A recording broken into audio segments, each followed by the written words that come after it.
August the 10th, 2003. What's the last thing you remember before the lightnings? Finishing work on the Thursday night before. That's the last thing I remember, finishing work on the Thursday night before I'm out training. 8 o'clock in the morning, it's not a cloud in the sky, it's a beautiful morning, 70 degrees.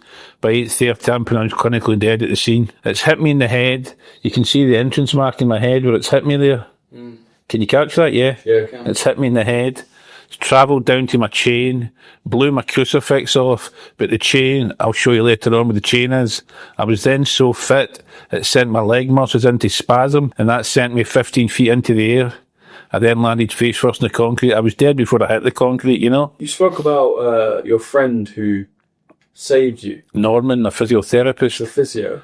Yeah. Tell me about that. Norman and I had got together a few years earlier. I had a slight injury, so Norman said, get ready to go to the gym at 7 in the morning, Sunday morning, and I'll come in and work on your Achilles for an hour. So we then worked on it and it felt great, you know what I mean? So Ray then suggested before the gym opened, we'd go into the park. I'd run away from them, sprint away from them, run hard for a couple of 100 metres, then jog back, then sprint away again. Do you know what I mean? Just see how it put my Achilles tendon under pressure, and it felt fantastic, you know? Ray was with us as well, and Ray had been in the Paras in the 70s in Ireland.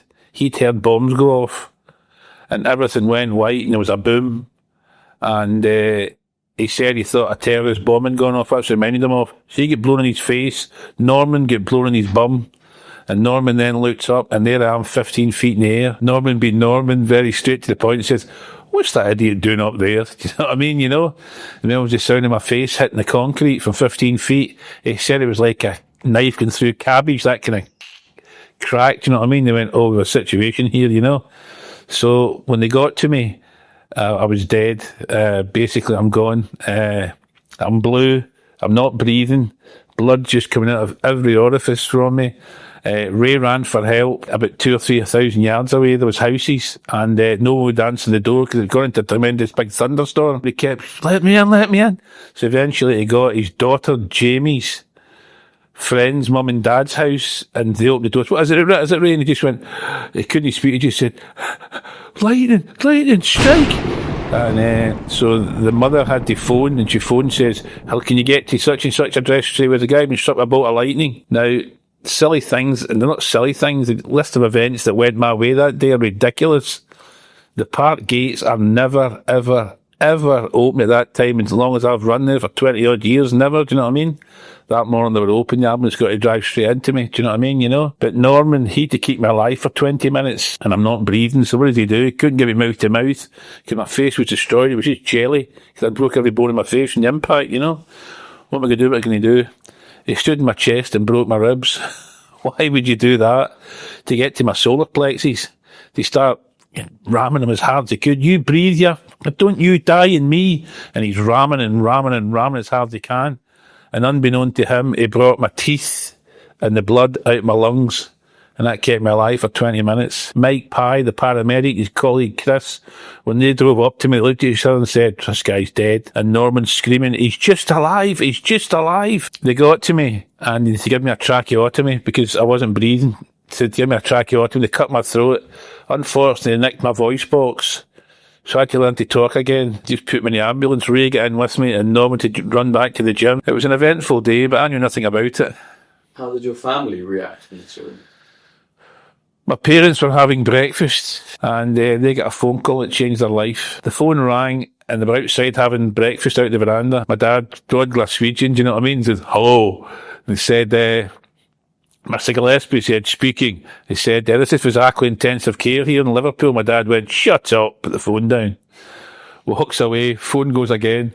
Hello, Mr. Gillespie, do you have someone named Campbell? Please don't put the phone down. My dad froze and said, yes. He said, what's happened? He says, there's been a very, very serious incident. You need to get here now. Where are you? He said, we're in Glasgow. And there was a silence, and then they said, leave now. So without packing a pair of underpants between them, nothing at all, got in the car, filled up with fuel, 100 miles an hour, outside lane, whole way down. My sister's leaving an hour later with her husband, and she's phoning, she says, we haven't heard anything, he's dead, I know he's dead. My mum couldn't say it, and she said, keep driving, that's all you can do, you know. And here's where humanity to me just comes to the fore here. They get stopped for speeding at Fortin Services in Lancaster. So, knock. Sir, do you know what speed you were at? And then he looked to them. There were two of them were chalk white. He said, what's wrong? They hadn't told them they'd been struck by lightning. They might have had a heart attack on the way down or something. They told him a very serious incident. Said, wait here. He then went back to his vehicle, got on to his headquarters, who phoned Fizzackley, who confirmed it. And he gets back to mum and dad, says, follow me, sir. They then gave them a 2-car blue light police escort from Fortin Services in Lancaster to Fizzackley Hospital in Liverpool. I thought that was magnificent. Gave them a kiss and hug at the door, wished them all the best. The intensive care team were waiting for them at the door, rushed them up the stairs. And this is where it gets a little, for me, it gets a bit emotional. My mother's very religious, and she went to the intensive care chapel to do a bit with God, yeah. My dad, he went into the intensive care department, and sadly, there was an old gentleman dying, and they were all working on him at the time. Sadly, he passed away. So there was no one to help my dad, except a priest who was giving someone the last rites. So my dad went over and said, Father, I'm so sorry to bother you. He said, sorry. He said, I'm sorry. He says, I'm so sorry to bother you, Father. He says, looking for my son, Campbell Gillespie. He said, you Mr. Gillespie? He said, I am. He said, this is your son here. I'm giving him the last rites. My dad looked down and said, sorry, Father, that's not my son. I had no face. It was obliterated. So he said, this is your son. So my dad grabbed my hand and screamed, don't you die, you're a Gillespie. You fight, you bugger. Don't you dare give up. And he swears blind. I squeezed his hand. So then went back out and mum met him in the corridor and she said, how bad is it? He said, it's bad. He said, I've no idea what's happened to him. He's touched a power cable or something. So she came in. There was about 20 machines keeping me alive, but all she could see was her son. He was fighting for his life. So they were then taken into what they call the room of death in Fizzackley intensive care, the little side room, you know, you're always told bad news. And they said, Campbell's been struck by a bolt of lightning. He's going to die. My dad just went broad Glaswegian. F off. Said, I'm sorry, he's going to die. His injuries are just too severe. Said, the only thing we can tell you is positive. Is he an athlete of any kind? Mum and Dad says, he's been international standards since he was 12, and they said, as far as we can see, that boy's alive right now, purely and simply because he's got the heart and lungs of a buffalo.